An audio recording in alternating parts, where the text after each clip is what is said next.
네, 오늘 영상의 주제는 What's Next? Smart Space and Internet of Things로 준비를 했고요.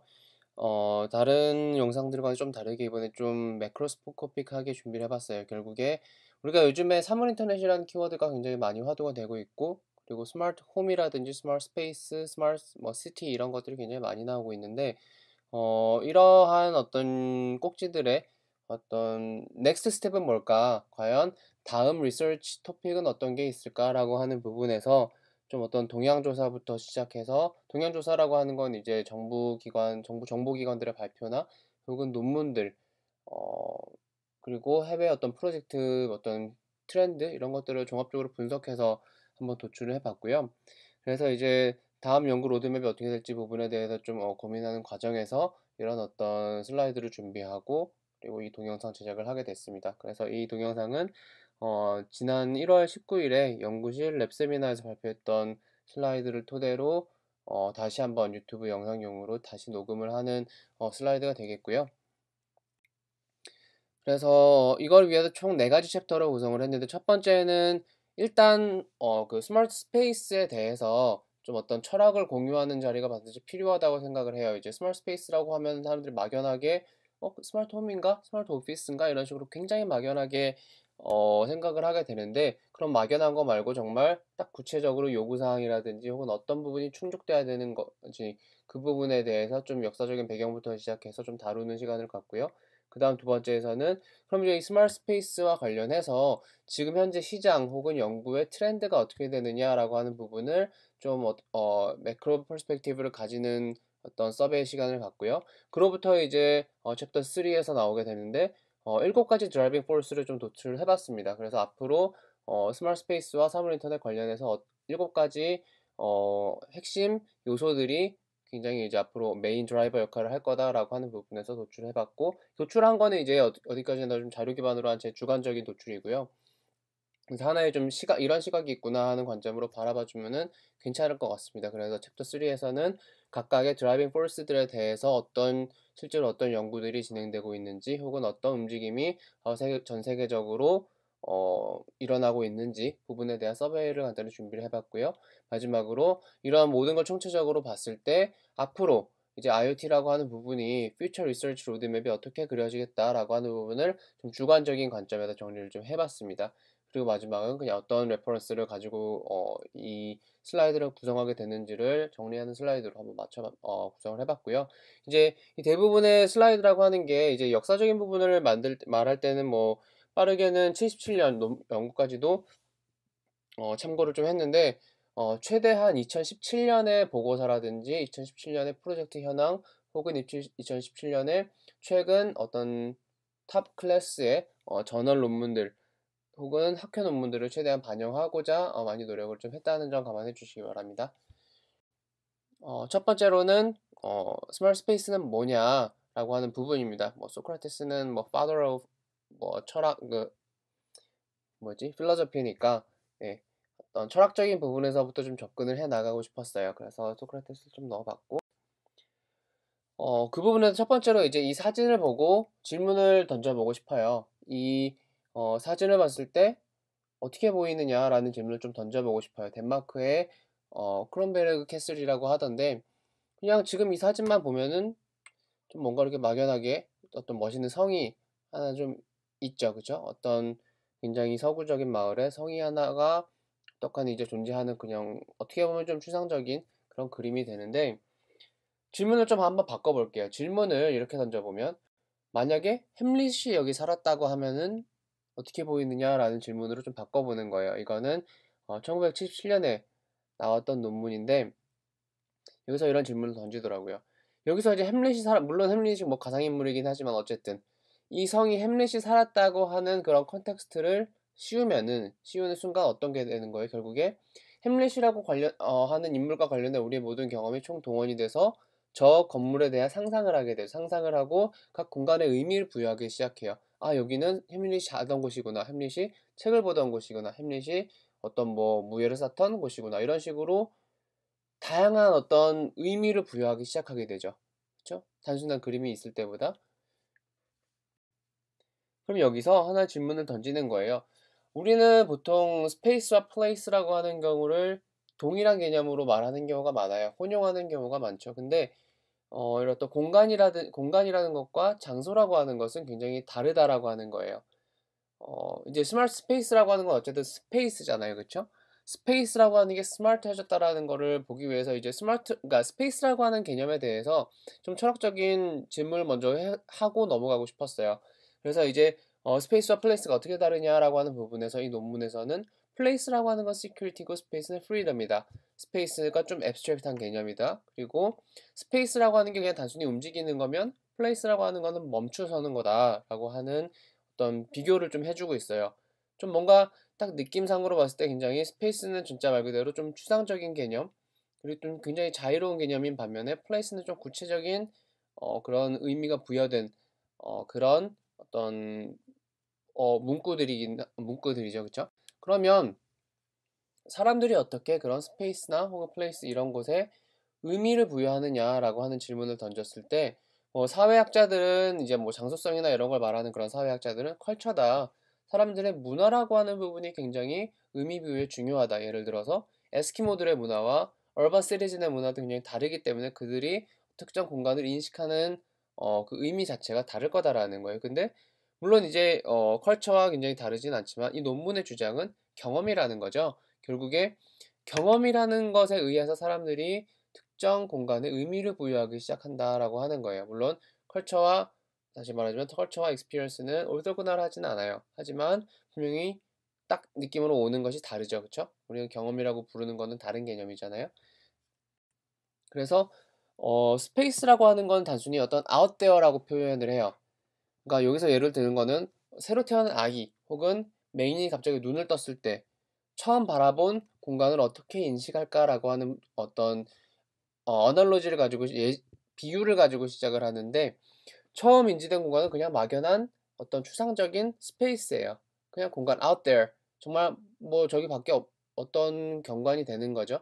근데 그런 경관들이 예를 들면 삼각형이라고 하는 걸 봤다라고 하면은 각각의 어떤 면이라든지 어떤 선이라든지 어떤 꼭지점 이런 것들을 다 이제 파악하면서 인지하는 순간 이게 삼각형이구나를 인지하게 되는 거고 그런 구체성이 들어가는 순간 이게 단순한 out there 스페이스가 아니라 플레이스라고 하는 어떤 공간이라고 하는 개념으로 그 장소라고 하는 개념 굉장히 구체적인 개념으로 정립이 된다라는 거죠. 그래서 out there라고 존재하는 스페이스와 좀 더 구체성이 더해진 플레이스가 다르게 존재한다라는 거.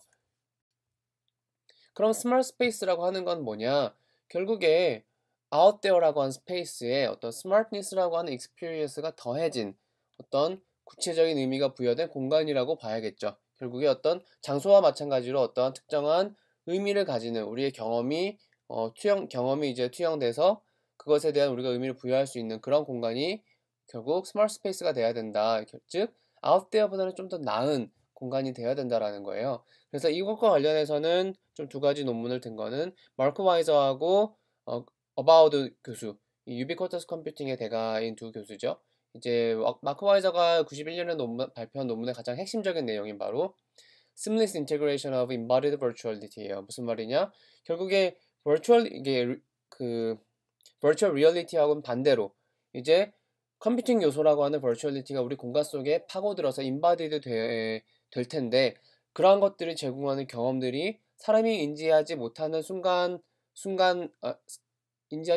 동안에 우리에게 제공되어야 된다는 거죠. 결국 산소와 같이 산소는 우리가 인지하고 숨쉬는 게 아니잖아요. 그냥 숨이 쉬어지는 거지, 그렇죠? 그런 식으로 그런 embodied virtuality로부터 제공되는 새로운 경험이라고 하는 부분들이 굉장히 seamless하게 무의식적으로 제공이 돼야 된다라는 거예요. 그것도 통합된 어떤 하나의 경험으로서. 그렇죠? 그런 철학을 이제 스마트 스페이스에 덮어 씌울 수가 있겠고, 그리고 어바우드 같은 경우에는 그 스마트 스페이스에 대한 연구를 발표하면서 이런 얘기를 했어요.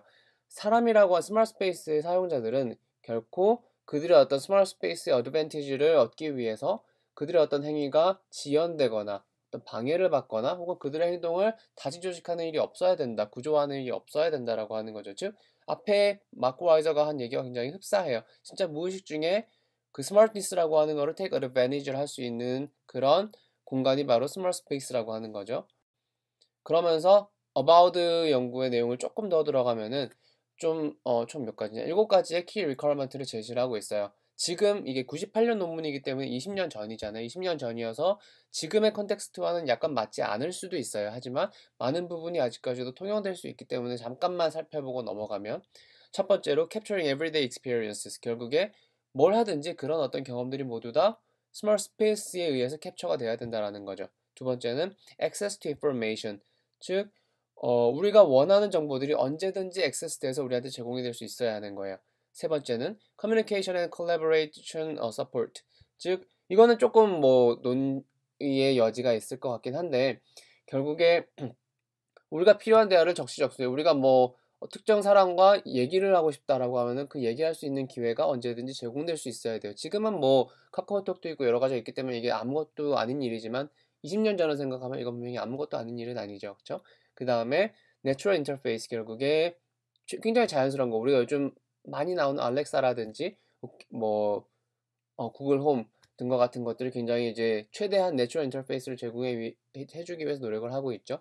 그 다음에 environmental awareness, 즉 공간에 대한 awareness가 있어야 돼요. 여기서 이제 이 논문에서 예로 든 거는 내가 관심 있는 주제를 가지고 저쪽에서 대화를 하고 있으면은 나한테 그 대화에 낄 수 있도록 유도를 해준다라는 예시를 들고 있는데, 뭐 이건 다른 콘텍스트로 얼마든지 적용할 수 있죠. 내가 필요한 곳에 혹은 내가 원하는 곳에 나를 이렇게 유도해 줄 수 있는 그런 공간이 스마트 스페이스다라고 하는 거고, 그리고 automatic receptionist and tour guide. 결국에 내가 누군가 날 찾아오면은 그 누군가를 나에게 인도를 해줘야겠죠. 이제 가이드를 해줘야 되잖아요. 그런 어떤 가이드가 제공이 돼야 되는 거고, 마지막으로 트레이닝, 즉 내가 그 공간의 경험을 스마트니스를 학습할 수 있어야 돼요. 똑같은 어떤 서비스를 제공받는 게 아니라 내가 학습함으로써 그 학습된 경험을 내가 리플레이 할 수 있어야 된다라는 거예요. 이걸 총 이제 7가지 키 리ኳ어먼트로 제시를 했었고요. 그냥 이런 게 있었다라는 정도로만 알고 있으면 될 것 같아요. 그 다음에 이제 조금 더 흘러올게요. 한 5년에서 10년 정도로 흘러오면은 이제 알드리치라고 하는 연구자가 2003년에 발표한 스마트 홈과 관련해서 발표를 했는데, Principles of Smart Home이에요. 스마트 홈이라는 게 결국에 스마트 스페이스 도메인에서는 뭐 가장 중요한 어떤 도메인 중 하나라도 손꼽히기 때문에, 그런 스마트 홈이라고 하는 게 어떤 철학을 가지고 있어야 되느냐라고 하는 부분을 2003년에 발표한 논문에서 언급을 했는데, 이 알드리치라고 하는 연구는 이렇게 말하고 있어요. 결국에 사람들의 어떤 니즈라고 하는 거를 예측할 수 있어야 된다. 조금 더 나아갔죠, 어바웃보다는. 예측할 수 있어야 되고, 그런 사용자들 컴포트라든지 컨비니언스를 극대화시킬 수 있는 방향으로 홈이 움직여야 된다라는 거예요. 리액트 해야 된다라는 거죠.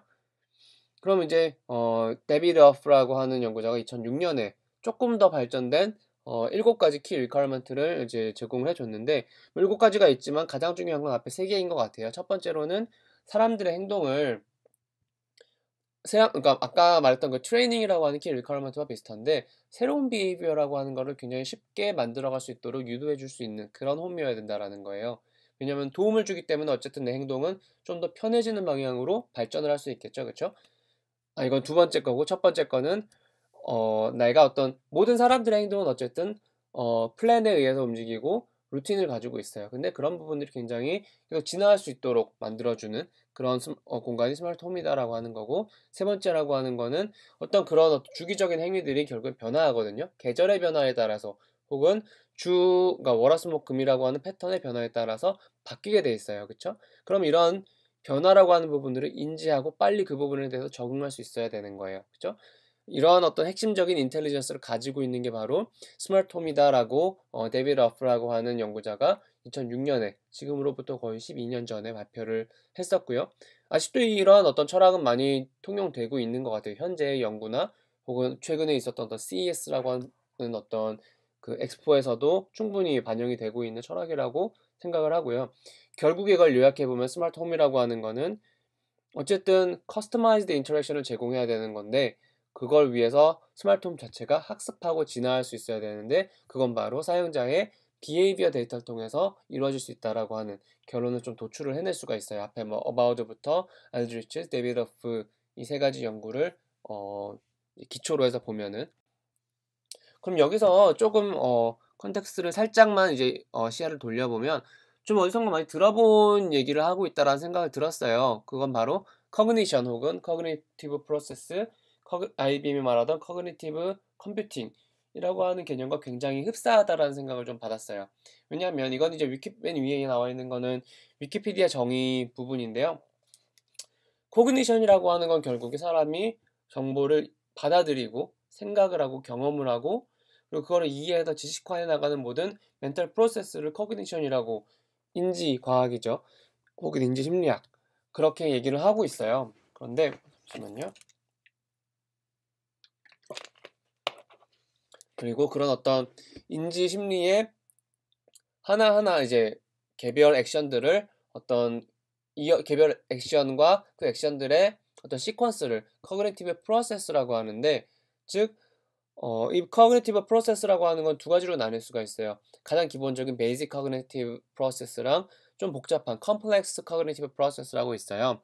베이직 커그니티브 프로세스라고 하는 거는 결국에 사람이 뭐 어떤 자극을 받아들이고 인지해서 그런 어떤 중요한 자극에 집중을 하고 그러해서 받아들인 이제 필터링을 거친 그런 자극들을 메모리에 저장하는, 숏텀 메모리도 있고 롱텀 메모리도 있는데 그런 메모리에 저장하는 굉장히 기본적인 베이직 유닛 오브 액션을 그 베이직 커그니티브 프로세스라고 부르고요.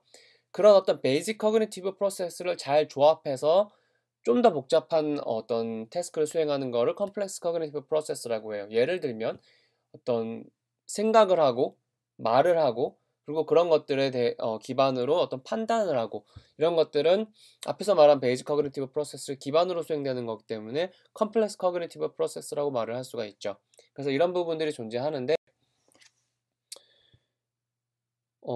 이런 부분들이 결국에 앞서 말한 스마트 스페이스, 스마트 홈과 굉장히 밀접하다고 느꼈어요. 그런 스마트 홈과 스마트 스페이스가 그런 커그니티브 프로세스를 수행할 수 있게 된다면 결국 우리가 말하는 궁극적인 스마트 홈이 되는 게 아닐까라는 생각을 했어요. 그래서 앞에서 이제 몇 번의 몇 장의 슬라이드를 통해서 서베이한 것들을 좀 종합해서 그 스마트 스페이스라고 하는 걸 지금 시점에서 재정의하는, 나름 제 주관적인 정의예요. 이 부분은 재정의하는 슬라이드를 만들었는데 좀 나름 진지하게 한다고 좀 궁서체를 통해서 슬라이드를 만들어 봤는데요. 일단 첫 번째로 스마트 스페이스는 어쨌든 스페이스예요.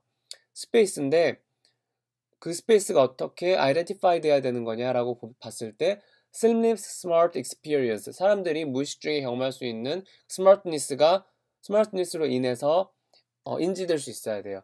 근데 그러한 슬립 스마트 익스피리언스라고 하는 게 어떤 것으로부터 오느냐라고 봤을 때 그런 어떤 스마트 홈을 어떤 embodied virtuality의 집합체라고 본다라고 하면은 그 집합적인 embodied virtuality로부터 virtuality가 수행하는 cognitive process로부터 와야 되는 거죠. 그리고 그거의 궁극적인 목적은 거주자들의 혹은 지나가는 행인들의 모든 어떤 그 스페이스에 속해 있는 사람들의 컴포트와 컨비니언스를 극대화시킬 수 있는 방향으로 가야 된다라는 거죠. 그래서 이러한 어떤 어떻게 보면은 이 정의 자체는 아까도 앞에서 보셨듯이 여러 가지 서베이를 기반해서 작성한 거기 때문에 저만의 것은 아닐 거예요. 하지만 이거를 이런 방식으로 재조합한 거는 여지껏 제가 알기로는 아직 없기 때문에 이런 스몰 스페이스라고 하는 데피니션을 킵하고 이제 앞으로의 이제 연구 트렌드라든지 이런 걸 좀 보는 걸로 가져갈게요. 두 번째는 매크로 퍼스펙티브예요. 그 스마트 스페이스라고 하는 게 어떤 식으로 연구가 진행되었고 어떻게 트렌드가 흘러가고 있느냐, 이제 그 as is를 보는 거죠. 현황을 보는 거예요. 그리고 그런 현황 같은 것들이 어떻게 보면 좀 경제학적인 부분을 많이 반영하고 있기 때문에, 왜냐하면 산업 동향도 포함을 하고 있으니까요. 그래서 아까는 소크라테스를 넣었다면 이번에는 경제학의 아버지인 애덤 스미스를 한번 넣어봤어요. 이건 이제 가트너의 하이퍼 사이클 혹은 힙 사이클 뭐 어떻게 읽는지는 좀 헷갈리긴 한데 어쨌든 2017년 버전이에요. 아직 2018년 걸 찾지 못해서 2017년 걸 가져왔는데요. 노란색으로 하이라이트 한 거는 이제 여지껏 말했던 스마트 스페이스라든지 혹은 사물 인터넷과 관련된 주제들을 좀 이렇게 나열을 해봤어요. 뭐 이제 가장 이제 아직 성숙하지 않은 부분에는 뭐 스마트 더스부터 시작해서 디지털 트윈, 뭐 서버리스, 파스부터 시작해서 스마트 워크플레이스, 딥러닝, 머신러닝 굉장히 많은 것들이 지금 하이라이트 되어 있는데요. 이 부분들에 대한 얘기를 지금부터 좀 풀어보려고 해요. 근데 이제 그걸 풀어보기 이전에 전 당연히 이건 모두 다 아는 개념이라 생각했는데 말했을 때 처음 접하는 사람들이 굉장히 많더라고요. 그래서 이 부분에 대해서 이제 하이퍼사이클이 뭔가 어떻게 읽어야 되느냐라고 하는 걸 잠깐만 언급을 한 이후에 그 다음에 이 하이퍼사이클을 다시 해석하도록 할게요. 일단 하이퍼사이클이라고 하는 건 가트너가 이제 발행을 하는 거고, 어쨌든 여기서 이제 빨간색으로 하이라이트는 했지만 그 어떤 특정 기술이 있을 때 그 기술에 사회적으로 봤을 때 그 기술이 얼마나 성숙했고 적용됐느냐라고 하는 부분을 어떤 판단하기 위한 근거 중 하나로서 제시하고 있는 게 하이퍼사이클이라고 보시면 돼요. 그래서 총 5가지 피리어드로 나누게 되는데, 시간이 흐름에 따라서 특정 기술은 5가지 어떤 기간을 거친다라고 해요. 첫 번째는 태동기. 정말 최초에 처음 나왔을 때 태동기라고 볼 수 있겠고, 한참 사람들의 기대 심리가 많아지면서 거품기라는 걸 겪게 되고요. 그리고 거품이 빠지면서 거품 제거기, 환멸기라는 거를 거치게 돼요. 그러면서 다시 전부 다 빠지고 나면 재조명기라는 걸 겪게 되고, 마지막으로 좀 이게 재조명이 되고 이제 좀 많이 받아들여지면서 안정기라는 걸 겪게 돼요. 여기서 좀 최근에 뭐 이슈가 됐던 것 중에 떠오르는 것 중 하나가 바로 비트코인이 좀 갑자기 떠올랐는데, 요즘 좀 거품 제거기, 환멸기가 좀 찾아오는 것 같아요. 최근 정부 발표도 있고 세계적으로 많은 규제가 일어나고 있기 때문에 좀 여지껏 꼈던 거품들이 많이 빠지는 그런 길을 겪고 있는 게 아닌가. 곧 재조명기가 오겠죠? 네, 그런 게 아닌가 좀 생각을 잠깐 해봤고요. 그래서 아까 5가지를 다시 한번 보면, 뭐 태동기라고 하는 건 여기서 봤지만 early proof of concept이에요. 아무것도 증명된 바가 없고 아직은 뭐 사용 가능한 프로덕트가 존재하지 않는 상태인 거고, 거품기라고 하는 거는 굉장히 많은 성공 신화들이 이제 탄생이 된 거예요. 아까 예시로 들었던 비트코인도 누가 몇백억을 벌었대 뭐 이런 소문들이 굉장히 많이 나잖아요. 그래서 그런 부분들에 대해서 대한 어떤 기간이 거품기라고 보고요.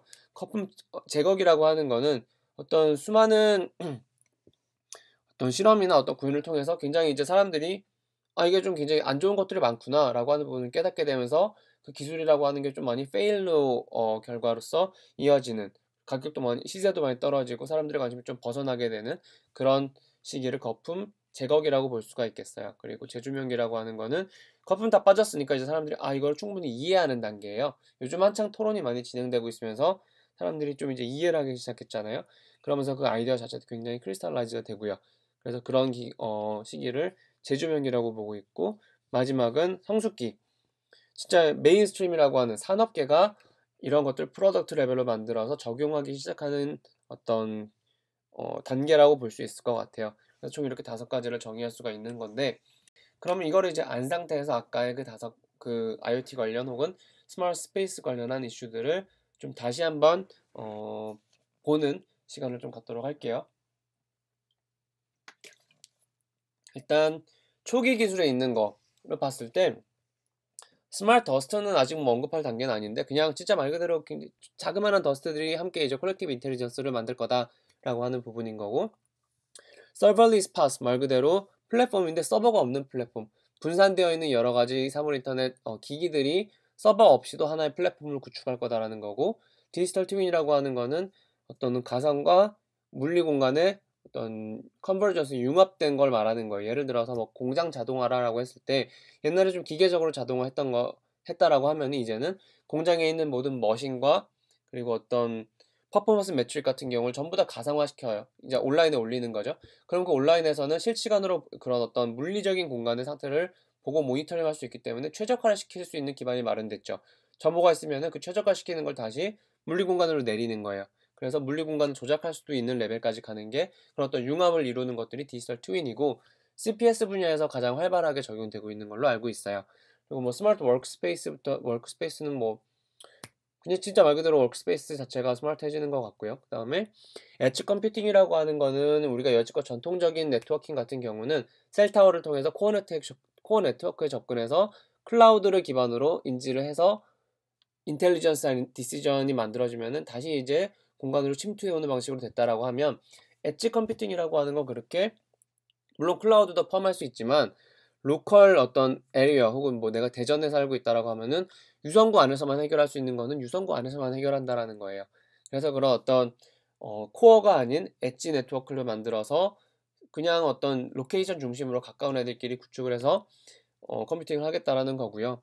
그 다음에 스마트 로봇이 나오는 거고, 그 위에 한참 이제 거품기라고 들어가 있는데 사람들이 가장 많이 말을 하고 있는 것들이에요.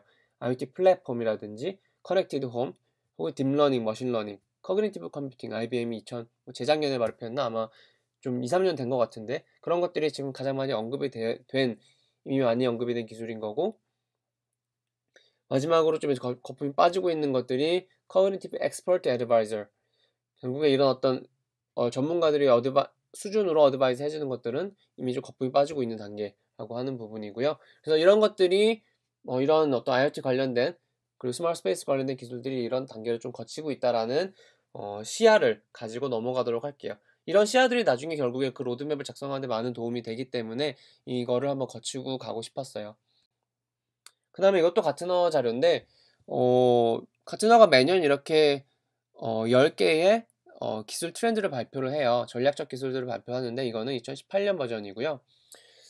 이 가트너 트렌드를 뭐 무시할 건 아닌 게 수많은 정보기관들이 이 가트너 트렌드에 좀 포커스를 맞추고 있고, 또 정부에서 흔히 말하는 정부기관의 어떤 연구 로드맵이라든지 이런 걸 짤 때 이 가트너 트렌드라고 하는 게 굉장히 많은 포커스를 받고 있거든요. 그래서 이것도 좀 유의 깊게 지켜봐야 할 부분인 건데, 일단 세 가지 트랙으로 나눴어요. 인텔리전트랑 디지털 그리고 메쉬 나눴는데, 사물 인터넷과 관련된 것으로 직접 관련된 것으로 보이는 것을 좀 하이라이트 시켜봤어요. 그래서 인텔리전트 앱이나 어널리틱스, 사물 인터넷으로부터 뽑히는 것들에 대한 분석이 수행돼야 되는 거고, 인텔리전트 띵스, 각각의 개별 사물들까지도 지능적으로 바뀌어야 된다는 거 부분이 있고요.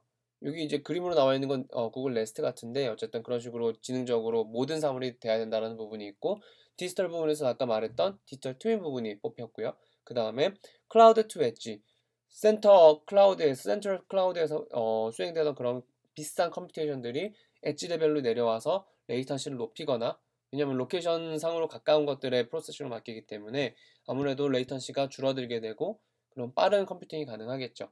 트래픽도 많이 잘 관리가 될 거고요. 이제 계층적으로 잘 관리가 될 거고요. 그 다음 마지막이 지속적으로 어떤 리스크 앤 트러스트라고 하는 거는 IoT에서 가장 취약한 것 중 하나가 보안이에요. 그래서 그런 보안점들을 어떻게 해결할 것인가 라고 하는 부분으로 마지막 리스크 앤 트러스트를 하이라이트를 좀 시켜봤어요.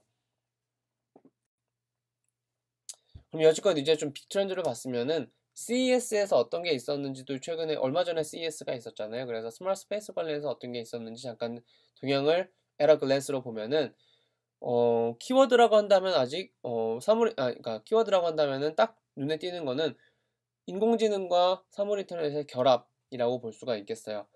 즉 결합이라고 볼 수가 있겠고, 근데 그것과 별개로 또 하나가 나오는 거는 스마트 오브젝트들의 어떤 인터오퍼러빌리티, 상호 운용성이라고 보는 건데, 왜냐면은 이제 IoT 관련해서 수많은 플랫폼이 중구난방으로 나오기 때문에 그런 것들을 통합해서 정말 IoT의 포텐셜이라고 하는 걸 극대화시키겠다라고 하는 취지에서 이런 어떤 인터오퍼러빌리티 솔루션이 굉장히 많이 나왔고요. 그리고 그런 어떤 일예로 필룩스라고 하는 기업이 IoT LED 조명을 제시를 해서 어떤 상황에 맞게 조명을 연출해주고, 그리고 빅수비랑도 연결을 시켜주는 게 CES에 소개가 됐다라고 하고, 또 코맥스라고 하는 곳에서는 어떤 오픈 커넥티비티 재단을 적용해서 실제로 수많은 어떤 오픈소스 프로젝트라든지 이런 기술들을 연동시킨 스마트홈을 이제 발표했다라고 하는 사례도 볼 수가 있었고요. 그 외에도 CS 자체에서 토픽을 정한 게 스마트 시티라든지 홈 엔터테인먼트, 이런 것 자체를 굉장히 큰 하나의 카테고리로 구성을 했었다라는 점을 봤을 때 여전히 스마트 스페이스라고 하는 주제가 굉장히 아직도 핫하구나라고 하는 거를 인지를 할 수가 있었고요. 그 다음에 이제 이거는 2017년 혹은 2018년 초에 발표된 정부의 어떤 정보기관들, 이 수많은 정보기관이 있는데 그것들의 어떤 서베이를 좀 해본 결과를 좀 토대로 키워드를 뽑아봤는데요.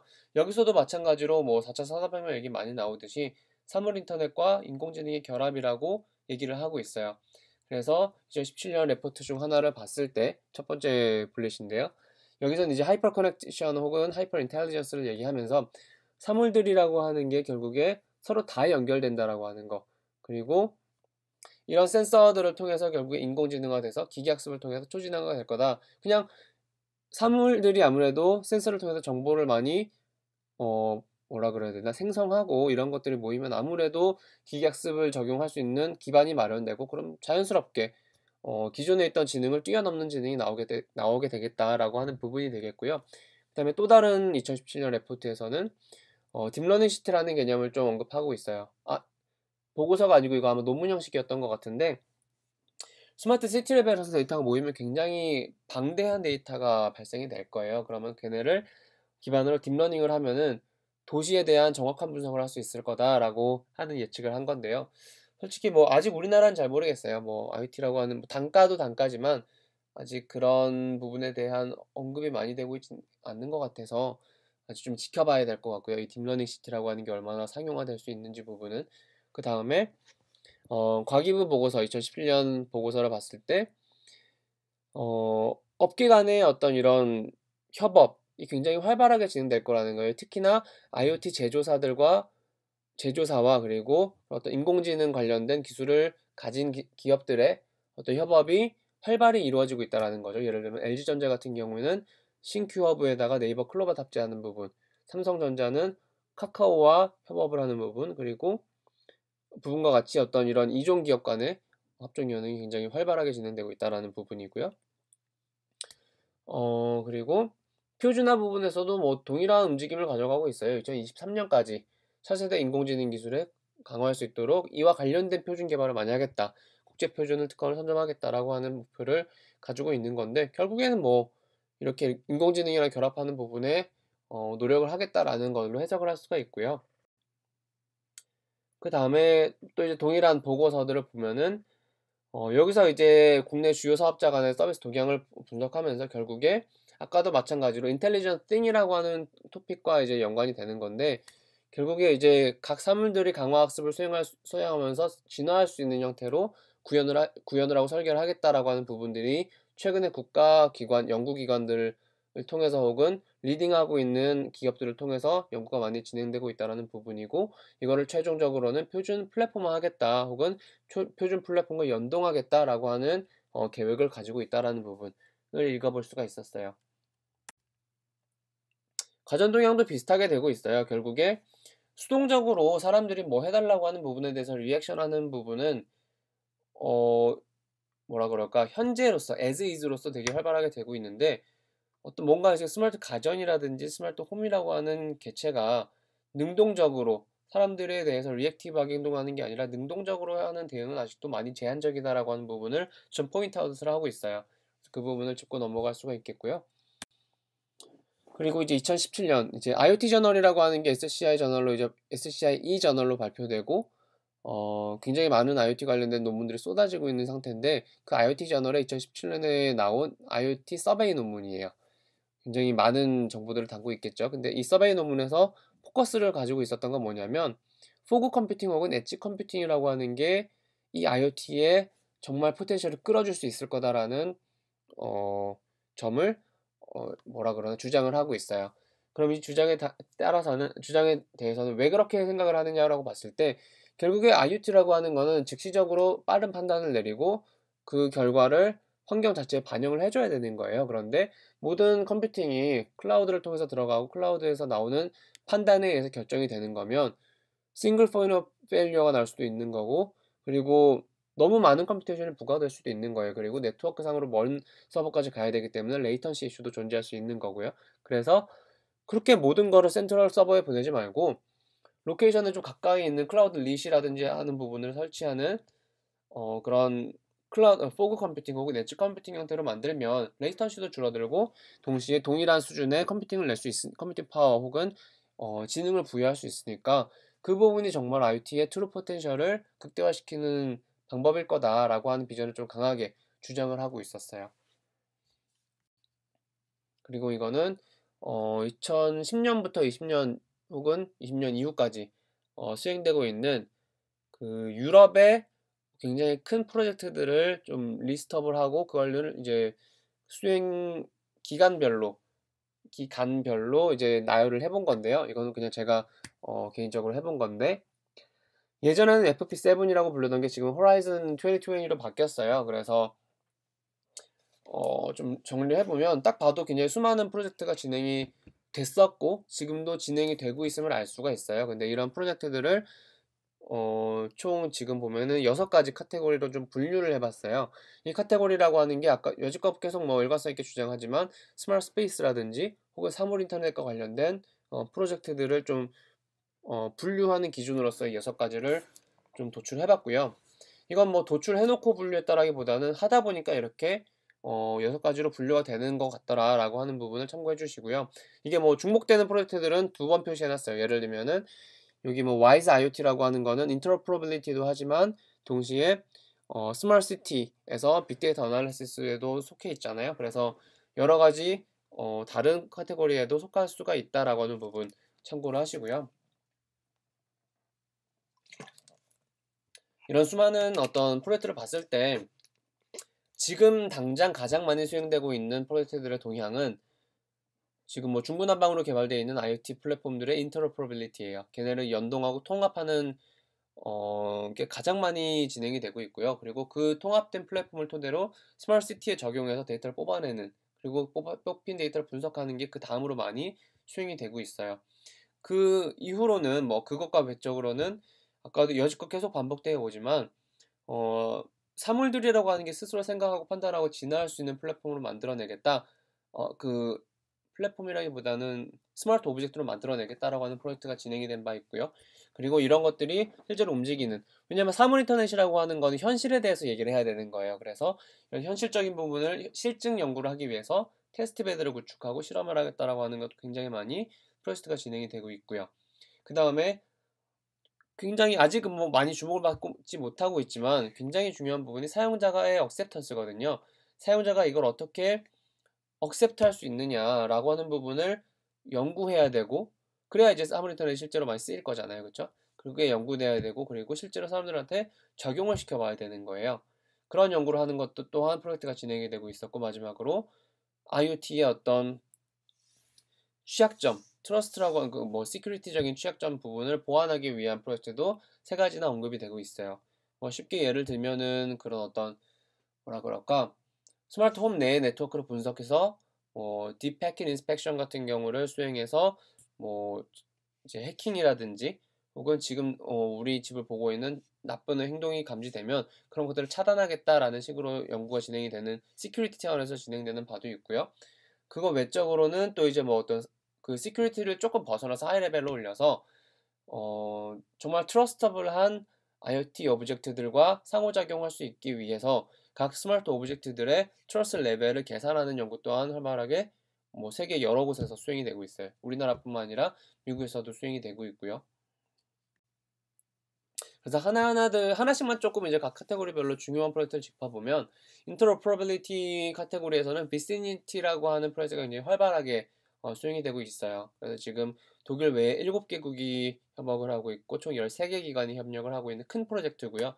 4년간 진행이 되고 있어요. 그래서 그리고 더 나가기 전에 일단 FP7이나 호라이즌 2020는 우리나라에서 적용되는 국가 프로젝트보다는 훨씬 규모가 큰 프로젝트예요. 수백억 혹은 수천억 레벨의 프로젝트이기 때문에 이러한 큰 돈이 여기에 집중되고 있다라는 거는 우선적으로 봤을 때 스마트 스페이스와 이 사물 인터넷이 굉장히 많이 주목을 받고 있는 분야구나. 그리고 굉장히 많은 돈이 투입이 되고 있구나라고 하는 부분을 알 수가 있는 대목이거든요. 그래서 그 부분을 좀 짚고 넘어가면 될 것 같고요.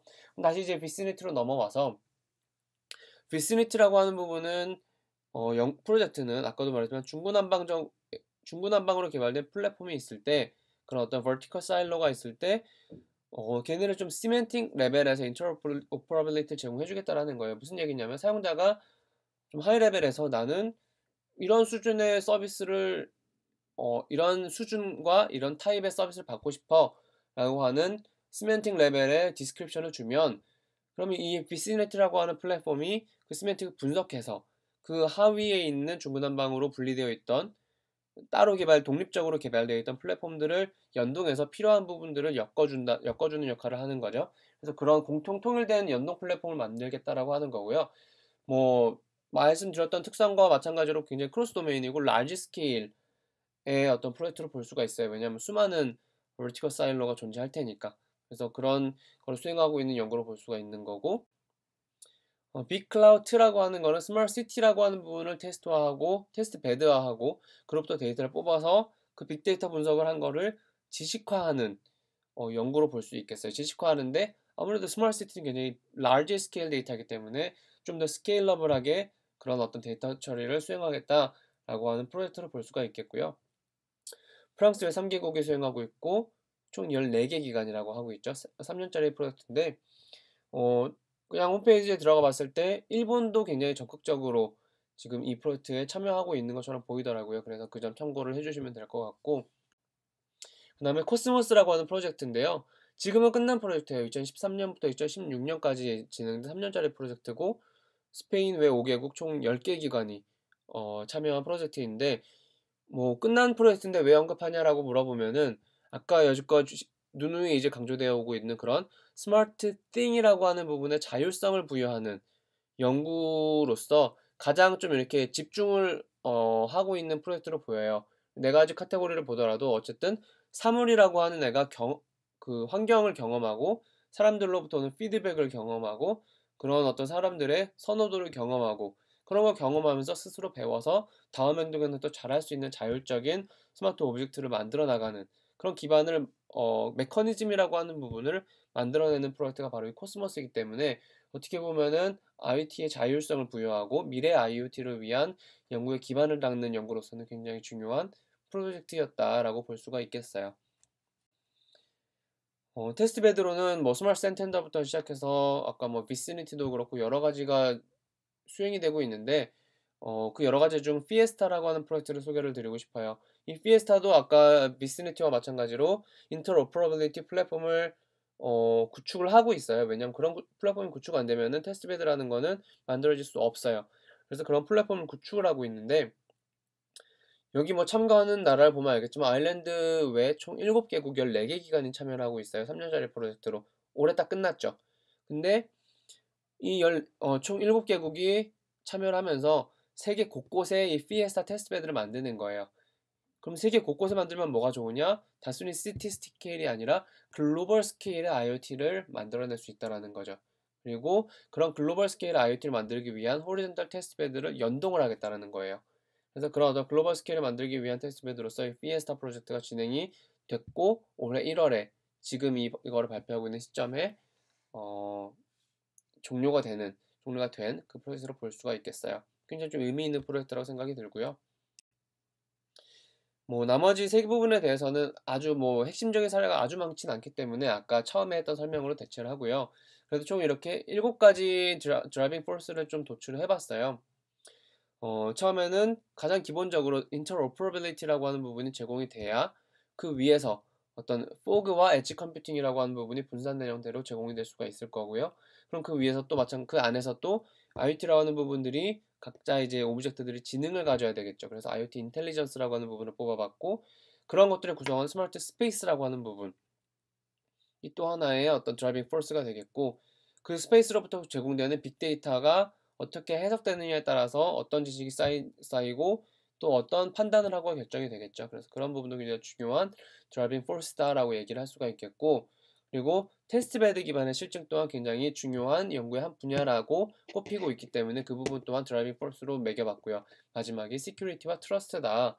결국에 IoT라고 하는 환경이 시큐어한 환경을 제공해야 되고 트러스터블한 환경을 제공해야 되고 환경뿐만 아니라 수행되는 인터랙션 모두가 시큐어하고 트러스터블한 인터랙션이어야 되기 때문에 총 이렇게 7가지 드라이빙 포스를 뽑아왔어요. 그리고 이런 드라이빙 포스들이 결코 서로 배타적인 관계가 아니에요. 어떻게 조합하느냐에 따라서 충분히 다양한 연구가 수행될 수 있어요. 예를 들면은 아까 비시니티나 피에스타에서도 봤지만 인터로퍼러빌리티와 익스퍼리먼트 그 테스트베드를 붙이면은 또 하나의 프로젝트가 만들어지는 거고요.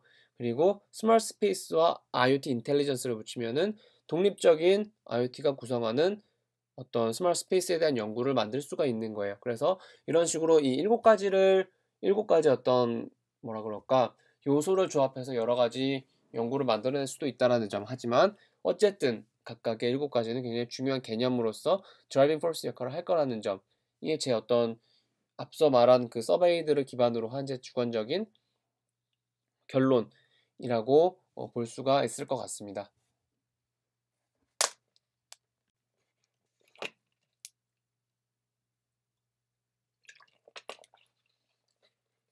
그럼 이제 각각의 절뱅 포스에 대해서 좀 하나하나 어떤 사례가 있었는지에 대해서 간단하게 짚고 넘어가고 싶은데요.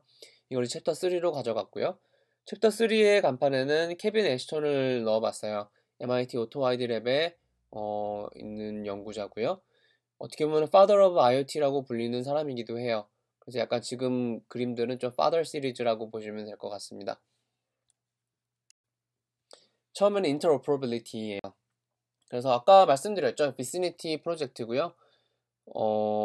아까 설명을 대부분 했기 때문에 빨리 넘어가도 될 것 같아요. 어쨌든 규모는 거의 100억 가까운 프로젝트고 현재도 진행되고 있고 호라이즌 2020에서 지원을 받고 있고요. 어쨌든 이 렉업 그 인터로퍼러빌리티가 부족하다는 점이 IoT의 트루 포텐셜을 방해하고 있기 때문에 그거를 최대한 살려주기 위한 프로젝트로서 제시가 된 거고요. 뭐 다시 언급하지만 시멘틱 레벨의 디스크립션을 사용자가 제공해주면은 분리되어 있는 기술들을 연동을 시켜서 그 요구된 사항들을 스페시피케이션을 만족시켜 줄 수 있는 기술을 제공해주는 그런 플랫폼을 만드는 게 이 비스니티 프로젝트의 목적이라고 볼 수가 있을 것 같습니다.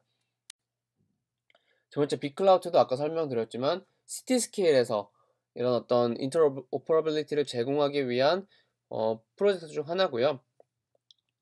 결국에 뭐 아직도 진행되고 있는 프로젝트로 이것도 예산이 굉장히 큰 프로젝트인 건데 IoT와 클라우드와 빅데이터를 융합한 거예요. 뭐 포그 컴퓨팅, 엣지 컴퓨팅이 아니라 IoT 환경으로부터 수집되는 스마트 시티로부터 수집되는 모든 데이터는 클라우드로 이동을 해서 빅데이터 어널리시스를 수행하게 됩니다. 그러면은 그로부터 이제 지식이라고 하는 부분으로 도출이 될 수 있겠죠, 그렇죠? 데이터로부터 정보를 뽑아내는 거고 그 정보가 쌓이면 지식이 되는 거니까. 그래서 그런 어떤 지식을 축적하고 도시라고 하는 개념이 스스로 어떤 셀프 매니지먼트까지 할 수 있는 레벨로 한 단계 인텔리전스를 레벨업 시키겠다라고 하는 게 이 프로젝트의 목적으로 보시면 될 것 같습니다. 그 다음에 뭐 굉장히 유명한 이거는 뭐지 단체예요. 1M2M이라고 하는 건데 결국에 M2M 커뮤니케이션이나 혹은 IoT를 위한 스탠다드를 제시하겠다. 그리고 기업들이 이 1M2M이라는 걸 따르겠다라고 하는 어떤 어소시에이션이라고 보면 될 것 같고요. 왜냐면 이 M2M이라고 하는 거 머신 투 머신인데 어쨌든 스마트 오브젝트 투 스마트 오브젝트도 수많은 커뮤니케이션을 수행해야 되기 때문에 표준이라는 게 무시가 될 수가 없죠. 특히나 어떤 하드웨어, 소프트웨어가 공존하는 단계에서는 당연히 더 그럴 거고요. 그래서 어떤 이런 표준을 제정하기 위한 움직임으로 지금 238개의 파티시페이션이 수행이 되고 있는데 지금 리스트업한 거는 그중 일부예요. 일부만 보더라도 임팩트를 좀 알 수가 있죠. 우리가 말하는 대부분의 메이저 매니팩처러부터 시작해서 통신사들 그리고 그냥 컴퓨팅 뭐라 그래야 되나 칩 매니팩처러 이런 사람들이 전부 다 동원이 되어 있어요. 그래서 굉장히 중요한 어소시에이션이다라고 볼 수가 있겠고요. 그다음 뭐 IoTBT는 뭐 삼성과 인텔이 주도하고 있고요. 어, 삼성과 인텔이라고 하지만 솔직히 삼성이 굉장히 큰 입김을 이제 내고 있는 어소시에이션이라고 보면 될 것 같습니다. 비슷하게 이제 M2M과 이거 제목을 안 바꿨는데 그 IoT 커뮤니티에서의 굉장히 수많은 프로젝트가 있는데 그런 것들을 총 이제 bring together 해서 같이 이제 가져와서 하나의 어떤 공통된 어떤 프레임워크를 제시하는 그런 움직임으로 보시면 될 것 같습니다. 그리고 또 하나 이제 이번에는 여지껏은 그냥 사례라든지 프로젝트 위주만 봤기 때문에 논문을 하나 가져오면 IEEE 소프트웨어의 2017년에 발표된 논문인데요. 결국에 아까 위에 있었던 개념과 유사해요. 이제 환경에서부터 어떤 다양한 서로 다른 플랫폼이 있어서 그 플랫폼을 통해서 IoT 디바이스들이 정보를 제공해 줄 텐데 그런 정보들이 어떤 클라우드면 클라우드 혹은 어떤 로지컬 유닛에 모이는 거예요. 그 모여서 어떤 정보의 디스커버리부터 시작해서 정보에 대한 액세스를 제공하고 그리고 그런 어떤 정보들의 어떤 분석을 제공해주고 프라이싱까지도 제공해주는 플랫폼이 있는 거죠. 연동 플랫폼이 있어서 그 연동 플랫폼이 제공이 되면 그리고 API 형태로 제공이 되면 마켓플레이스에서는 그 API 기반으로 애플리케이션을 만들고 서비스를 제공하겠다라고 하는 거예요. 그래서 그런 플랫폼이 논문 차원에서도 이제 활발히 진행이 되고 있다라고 하는 부분을 말씀드리기 위해서 이 사례를 넣어봤고요.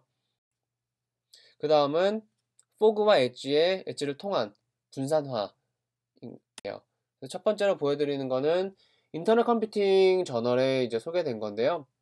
IoT 서비스들을 어떤 포그 오케스트레이션을 통해서 제공하겠다라고 하는 거예요. 아래 그림이 이제 그냥 간단하게 나와 있는 도표인 건데, 물론 이제 포그와 엣지 컴퓨팅을 모두 다 설명하기는 힘들어요. 왜냐하면 지금 이 슬라이드, 이 영상은 좀 오버롤한 그 그림을 그리고자 하는 영상이기 때문에, 혹여나 그 포그 컴퓨팅이라든지 엣지 컴퓨팅에 대해서 더 알고 싶으신 분들은 이 논문들을 좀 읽어보시면은 많은 도움이 될 것 같아요.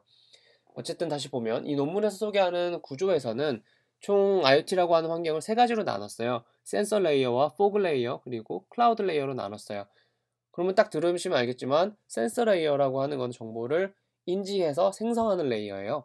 그리고 포그 레이어라고 하는 거는 그 생성된 정보를 가지고 최소한의 판단을 할 수 있는 거. 클라우드까지는 안 가더라도, 클라우드 뭐 딥러닝을 위한 프로세스라든지 그런 건 안 하더라도 어쨌든 그거보다 낮은 레벨의 판단은 수행할 수 있는 레벨을 말해요.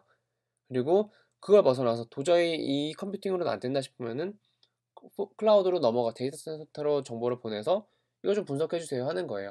그래서 이 세 단계로 나누면서 결국에 가운데 레벨 포그 레이어를 끼면은 훨씬 더 적은 레이턴시를 가지고 충분한 어떤 컴퓨테이션을 수행할 수 있기 때문에 그런 어떤 사용자의 만족도도 높아질 수 있다라는 부분이라는 거죠. 좀 어떻게 보면 기존에 없던 개념이라서 2000년도 중후반, 2000년도가 아니지, 맞죠. 2010년 전에 2000년도 중후반쯤부터 시작해서 클라우드 리시라든지 개념이 많이 들어오면서 좀 소개된 그게 어떤 개념이 진화된 개념으로 보시면 될 것 같고요.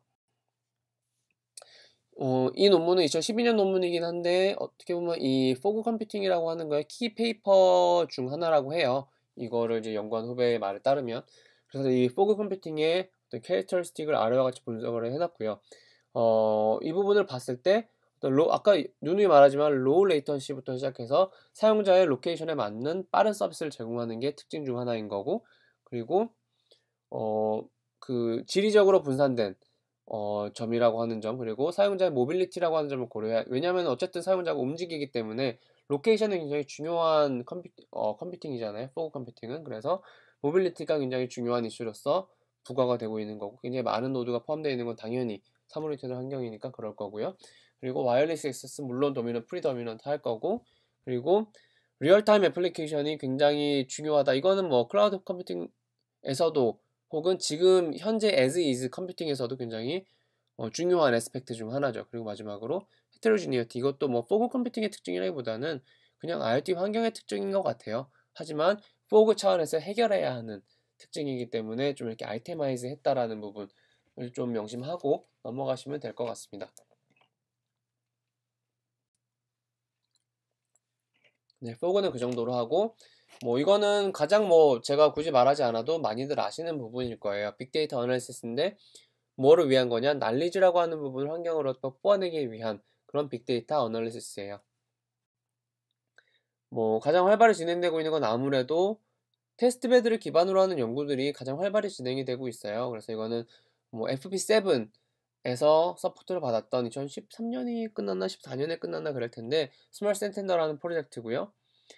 어, 그 EU 유럽 그 전역이라고 하기보다 굉장히 많은 나라에 수천 개의 센서를 깔았어요. 수천 개의 센서 RFID 태그를 깔아서 그로부터 수집되는 정보를 분석하고 지식화하고요. 그거에 대한 서비스를 제공하는 그런 테스트베드 프로젝트였어요.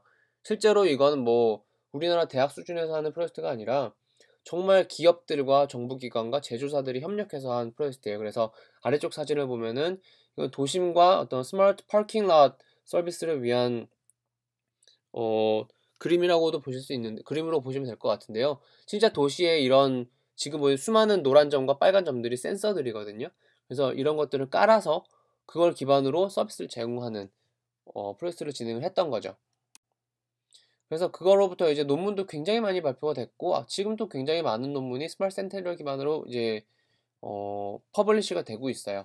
이거는 그중 하나인데, IoT 데이터들, 도로에 깔린 IoT 데이터를 통해서 교통량 분석하는 거예요.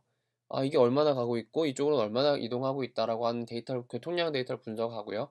그 교통량 데이터뿐만 아니라 이걸 기반으로 또 어떤 데이터랑 연동이 되냐면은 환경 데이터랑 연동이 돼요.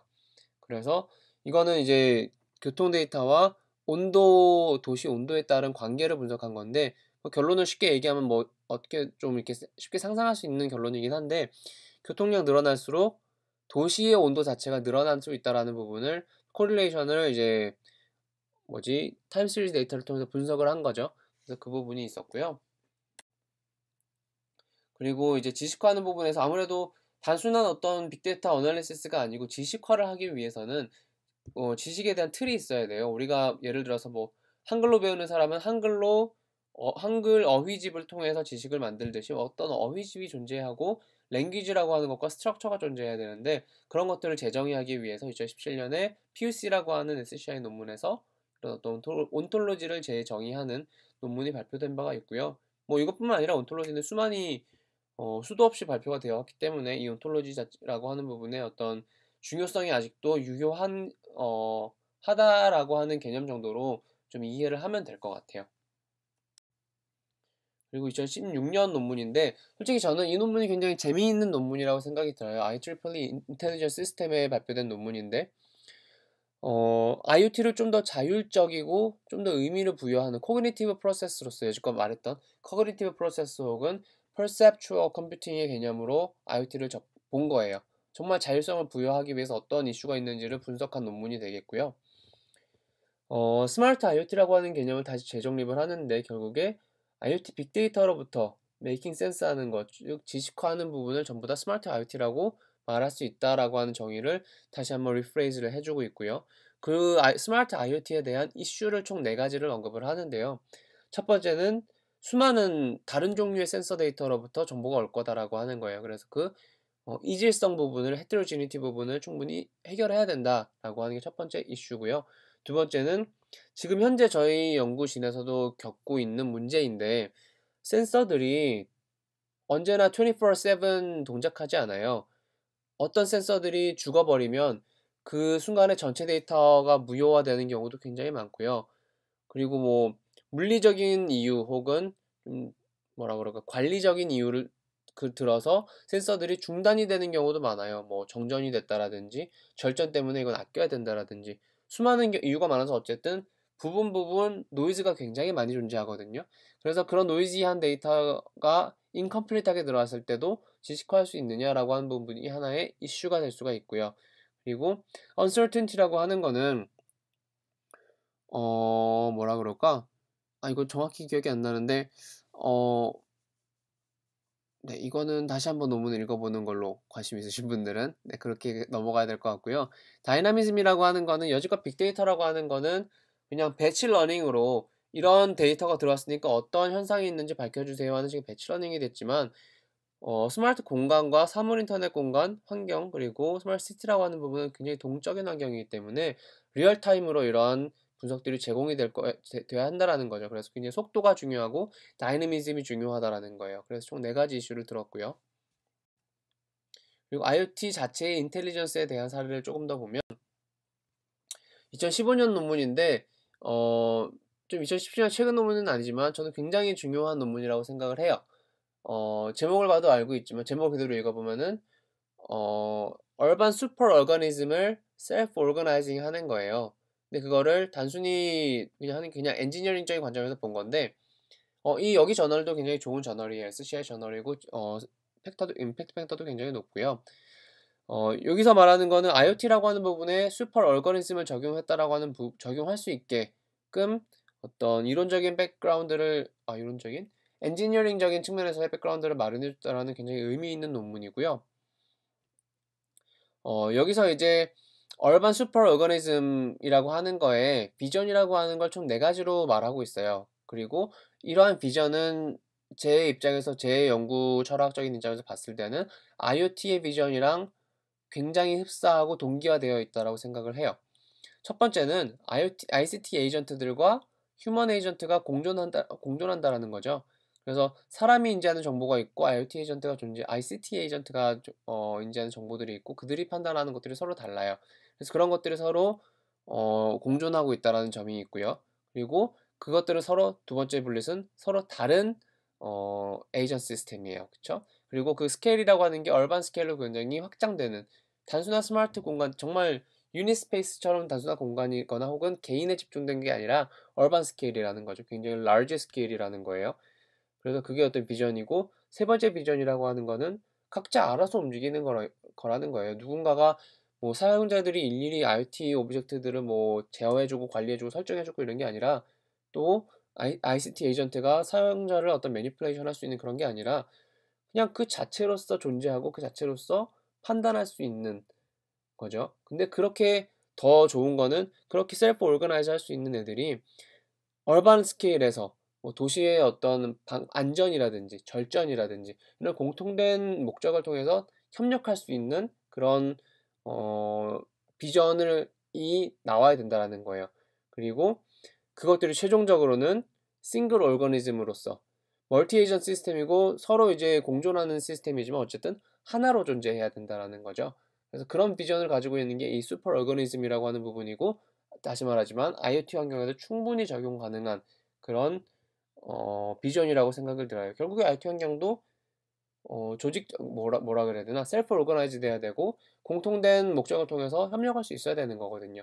그런 부분이 있고, 슈퍼 오거니즘이라고 하는 거에 뭐 캐퍼빌리티라고 한다면은 수많은 정보 소스들을 컴바인할 수 있다라는 거, 그리고 통해서 리즈닝을 할 수 있고, 수많은 어떤 서비스와 태스크 같은 경우를 코디네이션해서 공통의 목적을 달성할 수 있다는 점이 굉장히 중요한 케이퍼빌리티로 꼽힐 수가 있겠죠. 그리고 그 어떤 챌린지로서도 이렇게 총 6가지를 제시를 했는데, 아까도 말했던 그런 비전이라고 하는 것 자체가 챌린지예요. 사람이라고 하는 것과 ICT 에이전트를 어떻게 공존하게 할 거냐, 중요한 챌린지고요. 그리고 얼반 스케일에서 시츄에이션 어웨어니스를 어떻게 달성할 거냐, 중요하죠. 그렇죠? 그리고 사람의 어떤 방해라든지 개입 없이 어떻게 ICT 에이전트까지도 스스로 셋업을 하고 스스로 적응해 나갈 거냐, 챌린징한 이슈예요. 그렇죠? 아직 누군가가 확고한 대답을 제시해 주지 못했어요.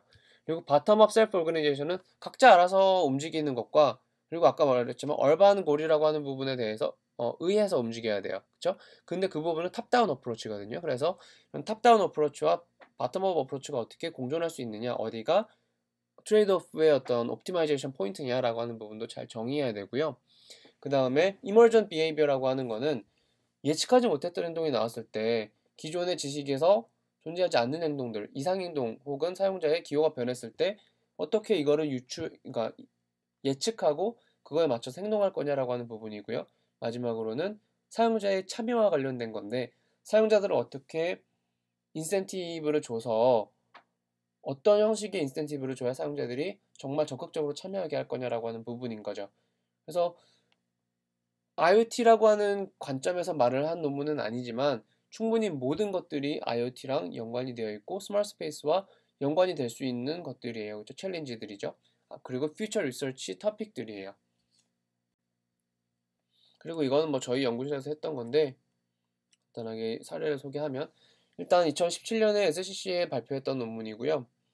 모든 스마트 IoT가 강학습 기반으로 서로 학습할 수 있는 에이전트가 될 거라고 생각을 했어요. 즉, 셀프 오르가나이즈 할 수 있고, 셀프 러닝 할 수 있고, 이볼브 할 수 있는 거죠. 근데 그냥 개별로 학습하면 아무런 목적성이 없잖아요. 그래서 사용자가 어떤 태스크를 수행하고자 할 때 사용자의 태스크를 지원해 줄 수 있는 스마트 오브젝트들을 추려서 걔네가 그 태스크를 어떻게 최적화시켜 줄 수 있는지, 어떻게 하면 사용자 선호도를 학습할 수 있는지 부분에 대해서 고민하고 그 아키텍처를 발표한 연구예요. 그래서 각 에이전트, 사물 인터넷 에이전트들이 큐러닝 기반으로 동작을 하는 거고, 그 큐러닝 기반으로 동작을 하면은 사용자들의 피드백을 받아서 계속 진화를 할 수 있겠죠. 그래서 그런 부분들을 들에 대한 어떤 온톨로지도 정의를 하고 큐러닝을 적용해보고 또 그 성능 실험까지도 한 연구라고 간단하게 말씀을 드릴 수 있을 것 같아요. 그리고 이 2017년에 나온 커뮤니케이션스 매거진 논문이 굉장히 재미있는 건데요. 아까 도입부에서도 말씀을 드렸지만 스마트 스페이스라고 하는 게 커그니티브 프로세스를 처리할 수 있는 방향으로 나가면은 그게 정말 진정한 스마트 스페이스의 정의에, 제가 처음에 내렸던 정의에 굉장히 근사한 아키텍처라고 생각을 해요. 근데 그 아키텍처를 최대한 구현하고자 한 어떤 그런 논문이에요. 매거진이기 때문에 아키텍처가 완성도 있고 구현이 되어 있진 않지만 설계 자체가 리즈너블하고 충분히 여지껏 얘기해온 그 정의와 서베이의 가장 근사한 그 비전의 가장 근사한 스마트 스페이스 아키텍처를 컨셉추얼리 제시하고 있어요.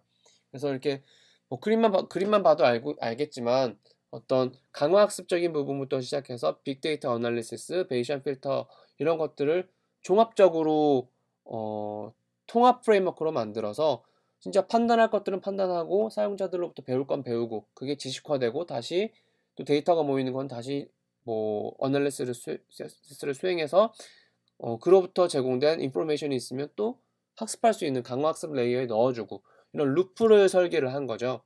그래서 제목에서도 알 수 있듯이 스마트 홈이라고 하는 거는 정말 스마트 홈이라고 하는 거를 정말 커그니티브 프로세스를 수행해서 사용자 관점에서 인터랙션을 수행하는 IoT 환경으로 만들기 위한 연구죠.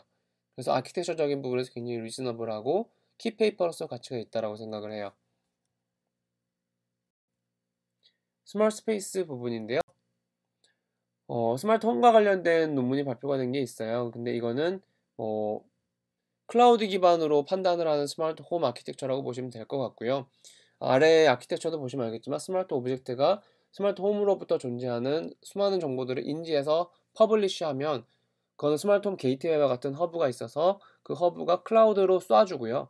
그러면 클라우드라고 하는 부분을 쏴주면 정보가 해석이 될 수가 있겠죠. 그런 해석을 서드파티 애플리케이션을 수행해주면은 그 애플리케이션을 통해서 다시 스마트 디시전이 스마트 오브젝트로 연결이 되는 그런 구조를 가지고 있고요. 그리고 여기서도 이제 스마트 홈이라고 하는 거를 어떤 엣지 컴퓨팅 인바이러먼트로 셋업을 해 놓은 상태인 거예요. 그래서 엣지 컴퓨팅이란 얘기는 클라우드로 가지 않고 그 안에서 처리도 될 수 있다라는 얘기가 되는 거죠. 그래서 그런 논문이 2017년에 발표가 된 바가 있고요. 그리고 이거는 뭐냐면 제목에서도 알 수 있듯이 그냥 사용자가 원하는 거를 계속 이거 해 오케이 구글처럼 계속 이거 해 했을 때 들어주는 어떤 서번트가 아니라 버틀러 집사가 돼야 된다는 거예요. 사용자가 원하는 말을 직접적으로 캐치해서 빨리 버틀러 집사라고 하는 건 알아서 뭔가 해주잖아요, 그렇죠? 그래서 휴먼 중심으로 스마트홈이 제공해줄 수 있는 기술이 제공돼야 된다라고 하는 게 또 이제 커뮤니케이션스 매거진에 발표된 바가 있고요. 이것도 최신 논문이 2017년 논문이에요. 근데 이제 여기서 이 논문이 이전 논문과 다른 점은 사이버 스페이스와 피지컬 스페이스의 컨버전스를 얘기를 하고 있다는 거예요. 아까 처음에 말했던 디지털 트윈이라는 부분과 커넥션, 이제 디지털 트윈의 어떻게 보면은 유사한 개념으로 볼 수 있겠죠. 그래서 스몰 스페이스와 피지컬 스페이스로부터 모이는 환경 데이터, 사용자 데이터가 사용자의 소셜 네트워크 등과 같은 사이버 스페이스로부터 오는 비헤이비얼 데이터와 합쳐지면은 정말 사용자가 뭘 원하는지를 뭐 제대로 정확하게 더 파악할 수 있다라는 거예요. 그럼 그 니즈를 디맨드를 추론할 수 있으면은 환경이 실제로 사용자가 원하는 서비스를 제공해 줄 수가 있겠죠.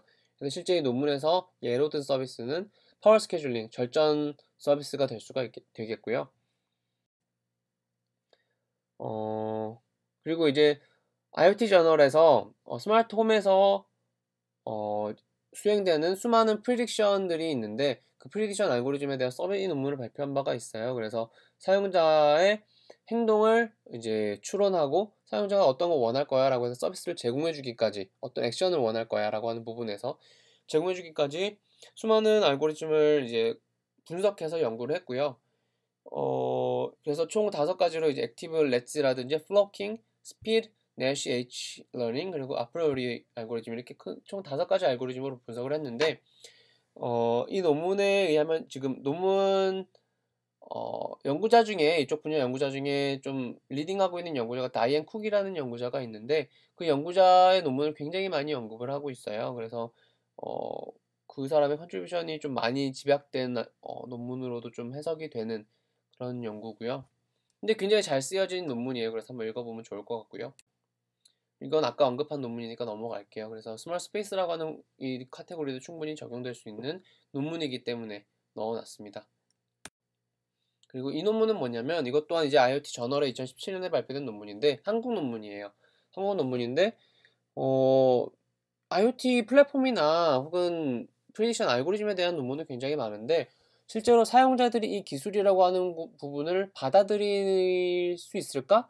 라고 하는 거에 대한 질문을 굉장히 체계적으로 그리고 통계학적으로 분석한 논문이에요.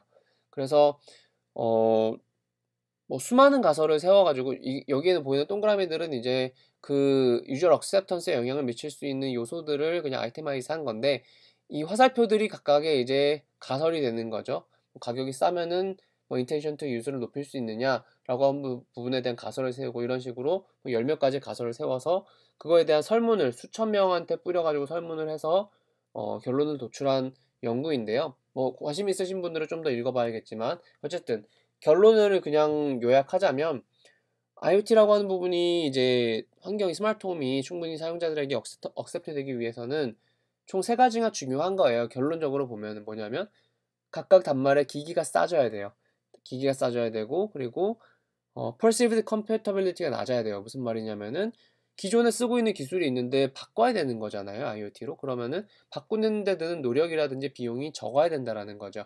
그래서 그 부분이 적어야 되고, perceived connectedness가 강해야 돼요. 무슨 말이냐면은, 사람들이 그 자신이 이 홈과 혹은 그 주변에 있는 스마트 오브젝트들과 연결되어 있다라는 부분을 확신을 가지고 있어야 IoT라고 하는 게 받아들여질 수 있다라는 거죠. 계속 끊어지고 하면 누가 쓰겠어요, 그쵸? 그래서 그런 부분들을 뭐 당연하다라고 생각이 들지만, 좀 이렇게 체계적으로 분석한 연구가 많지 않았기 때문에 굉장히 가치가 있었고, IoT 저널에 받아들여진 논문이라고 생각을 해요. Security and Trust인데요. 뭐 이 부분은 우리 연구실에서도 연구는 진행하고 있지만, 그래도 가장 많이 언급되는 연구진 중 하나인 체내 연구를 좀 언급을 하려고 해요. 그래서 이 연구의 목적은 수많은 IoT 디바이스들이 있을 텐데, 그 디바이스들의 각각 디바이스들을 얼마나 신뢰하고 내가 인터랙션 할 수 있느냐, 얘가 얼마나 어택에 노출되지 않은 애냐, 내 정보를 얼마나 좀 완전하게 보관해 줄 수 있는 애냐라고 하는 부분에 대한 판단을, 또 여지껏 IoT 디바이스들과의 인터랙션 히스토리를 기반으로 에스티메이션하는 연구라고 볼 수가 있어요. 소셜 IoT라고 하는 개념까지도 도입이 됐는데, 뭐 저희 연구진에서 하는 연구는 뭐 소셜 IoT까지는 가지는 않고요. 어쨌든 이런 연구들이 뭐 저희 연구진뿐만 아니라 첸 연구진, 그리고 아쪼리 연구진, 조지아텍 연구진, 그리고 뭐 US 아미 등등 굉장히 많은 곳에서 활발하게 진행이 되고 있다는 부분, 시큐리티뿐만 아니라 이런 트러스트까지도 진행이 되고 있다는 부분을 소개를 시켜드리고 싶었고요. 그리고 페더레이티드 테스트벨 같은 경우는 아까 말씀을 드렸죠. 스마트 센텐더 대표적인 성공 사례 중 하나예요. 수많은 논문들이 지금 이 스마트 센텐더를 참고해서 나오고 있기 때문에 굉장히 성공적인 사례로 볼 수가 있고요. 그리고 아까 말했던 피에스타 프로젝트, 뭐 내용을 말씀드렸으니까 간단하게만 다시 리캡을 하면은, 글로벌 스케일의 IoT 인바이러먼트를 만들기 위한 연동 플랫폼을 만들고 실제로 연동하는, 우리나라에서도 캐티가 지금 여기에 포함이 되어 있어요. 그래서 정말 성공적인, 어떻게 보면 스마트 센터 다음으로 성공적인 프로젝트가 될 수 있겠다라는 생각을 하고 있고요. 그럼 이제 마지막이에요. 이런 여지껏 굉장히 많은 서베이들을 보고 뭐 스마트 스페이스 정의도 했잖아요. 그러면은 이런 스마트 스페이스와 IoT에 대해서 퓨처 리서치는 어떤 로드맵을 그려야 될까, 어떤 연구들이 앞으로도 해야 될까, 혹은 챌린지로 남아있느냐라고 하는 부분이에요. 여지껏 뭐 파더 오브 시리즈로 해서 소크라테스랑 아담 스미스랑 케빈 애쉬튼을 들었는데, 그냥 이 슬라이드에서는 제 이름을 넣었어요. 왜냐면은 이 로드맵은 제 거니까. 그래서 로드맵을 한번 만들어 봤는데, 총 7가지 드라이빙 포스에 대해서 이런 식으로 만들어 봤어요. 총 2개가로 구성된 것도 있고 3개로 구성된 것도 있는데, 하나하나 살펴보자면 위에서부터 볼게요. 위에서부터 보면, 빅데이터 분석을 통해서 난리지 익스트랙션 하는 부분의 첫 번째는 뭐 아까 논문에서도 언급했지만, 굉장히 서로 다르고 인컴플리트한 데이터가 쏟아질 거예요. 그러면은 얘네 가지고 어떻게 러 데이터를 정보 레벨로 올릴 수 있느냐라고 하는 게 굉장히 지금 직면한 이슈라고 생각해요. 당장 저희 연구실에서도 지금 이 이슈에 직면해 있고요. 그래서 이게 첫 번째 이슈가 아닐까 생각이 들고, 그거로부터 이제 더 나아가면 뭐냐? 결국에 다이내믹 널리지 에볼루션이에요. 실시간으로 변화하거든요. 그 IoT 환경에 특히나 이제 얼반 스케일로 가면은 실시간으로 변하는데, 그것들이 지식화돼서 이런 지식이 또 이렇게 변하는구나, 이런 지식이 또 이렇게 변하는구나. 지식이라고 하는 건 결국 계속 변화하고 상황에 맞춰서 진화하기 때문에, 그러한 부분들을 제공해 줄 수 있는 기술이 더 이제 연구돼야 될 거다라고 하는 걸 도출을 해봤고요. 그 다음에 페더레이티드 테스트베드와 같은 경우는 현재 진행되고 있는 게 일단 첫 번째 마일스톤 같아요. 글로벌 스케일에서 IT 테스트베드 페더레이션을 일단 이뤄야 돼요. 아직 성공 사례가 그렇게 많지 않기 때문에 이걸 뭐 이미 해결된 이슈라고 볼 수 없다라고 생각해요. 그래서 이게 먼저 해결이 돼야 되는 거고, 두 번째로는 단순히 커지기만 하는 건 의미가 없어요. 스케일업을 해야죠. 그래서 스케일업을 해주기 위해서는 물론 가상화돼야 될 거고, 테스트베드라고 하는 거의 조직 자체도 하이어키를 가져야 될 거예요. 인터넷 IP 어드레스처럼. 그래서 그런 스케일업을 한 구조를 가져야 된다라고 하는 부분에서 또 이제 이슈가 존재한다라고 생각을 합니다. 그 다음에 이제 엣지와 포그를 통한 디센트럴라이제이션은 첫 번째로는, 지금 이 엣지라고 하는 게 솔직히 구현되어 있는 것이 거의 없다라고 보면 돼요. 그렇기 때문에 일단 엣지와 클라우드 간의 페더레이션 자체를 먼저 해야 되고요. 그것 중에서 실효성 검증을 해야죠. 그럼 실효성 검증하면은 그 다음부터는 뭐냐? IT 환경에 존재하는 수많은 객체들을 가상화시켜야 돼요. 이것도 어쩔 수 없이. 모든 걸 물리적으로만 해결할 수 없거든요. 시멘틱 디스크립션이 분명히 존재할 거고, 그것과 어떤 매핑을 시키려면 가상화된 자원으로서 관리를 할 수밖에 없어요. 그래서 가상화를 거쳐야 될 거고, 마지막으로는 사용자들이 계속 움직이죠. 엣지 컴퓨팅은 로케이션 어웨어니스가 굉장히 중요한 모빌리티 센트릭 컴퓨팅이라고 볼 수도 있어요. 그렇기 때문에 이 모바일 엣지 컴퓨팅을 지원할 수 있는 기술들이 제공이 되어야 될 거예요. 장소를 이동하면은 컨텍스트가 뭐 핸드오버도 돼야 될 거고요. 기존에 제공받고 있던 서비스가 다음 로케이션에서도 끊김없이 그 퀄리티의 저하 없이 제공이 돼야 될 거예요. 그런 부분들이 충분히 해결이 돼야 되기 때문에 이런 어떤 모바일 엣지 컴퓨팅이라고 하는 부분을 이슈로 넣어봤습니다.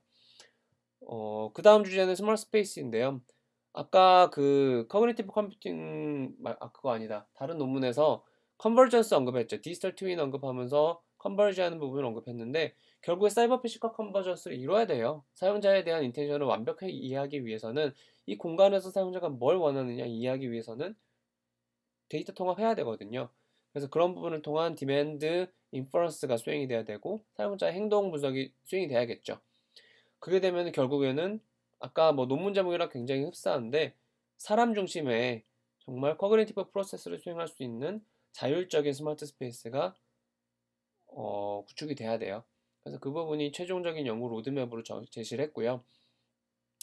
IoT 인텔리전스와 관련해서는 일단 첫 번째로는 콜렉티브 어웨어니스, 콜렉티브 시츄에이션 어웨어니스가 전제가 돼야 됩니다.